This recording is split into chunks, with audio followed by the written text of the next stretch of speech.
evening, St. Stephen. Intern Shawna here. It is so hard to believe that this is my last week here with you. And I wanted to tell each of you personally that I am so beyond grateful for this year. I am grateful for your support, for the kind words you have shared with me, for the ways you have challenged me to grow, and you've given me such a beautiful gift. And the gift is that I can leave here and I'm excited for my future because I know I'm ready, and you've helped me get there. And I really do hope that wherever I land, the community is as open-hearted and loving as you have been to me. So thank you so much from the bottom of my heart. Our message for today comes from Matthew 14, verses 22 through 33. And Peter is on the boat, and there's this violent, turbulent storm going on. And in the distance, Peter thinks that he sees Jesus, but he's not 100% sure.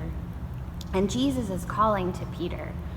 And Peter says, well, if it's you, command me to come to you. And so Peter basically goes off the boat in these huge waves and this violent storm going on and starts to sink.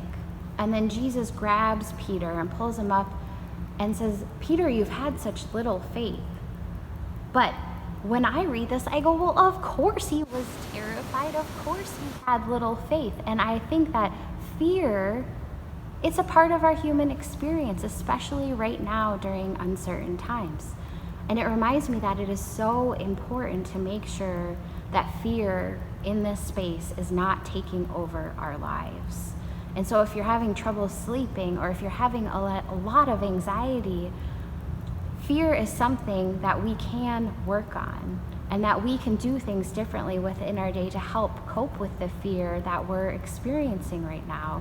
So I encourage you, if you're struggling, if you're feeling isolated, please reach out to someone in the community to talk to. If you feel like the news is overwhelming you, take a break. Try to surround yourselves with people of positive energy, because right now we really need God's positivity in our lives. And another thing about the message for this week reminded me that our relationship with God is a relationship that needs to be fostered our whole entire lives. It's something that we need to take time for it to grow. And so you can do this through prayer, through spiritual practice, through certain books that you read. You can join in on Wednesday evenings for our parking lot worship, or tune in on Sunday, or even what's great now is you can watch it during the week and upload the video. So I just encourage you to remember that the relationship with God is ongoing, that you need to nurture it and foster it. And there's times in our lives that we're busy. But just like our physical health, our emotional well-being, our spiritual well-being is equally as important.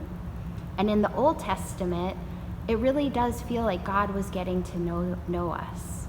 There was this arguing that used to go on with Moses and God, and even Peter coming off of the boat and being scared. I want to say, well, Jesus, of course he's scared to go and just jump off the boat in a horrible storm.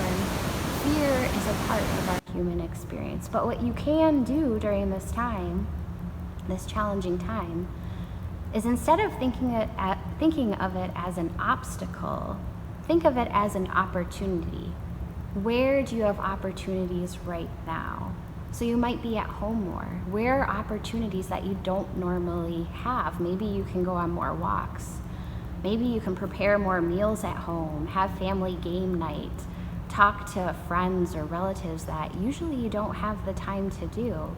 So just remember, Peter had an obstacle, but he overcame it. And our fear, because of our human nature, can just get out of control. And if we like it or not, what we take in, what we watch, what we read, who we talk to, it all affects our emotional and spiritual well-being. So just remember, to build that faith with God, you have to nurture that relationship. And we have to check in with ourselves about where our fear is at during this time.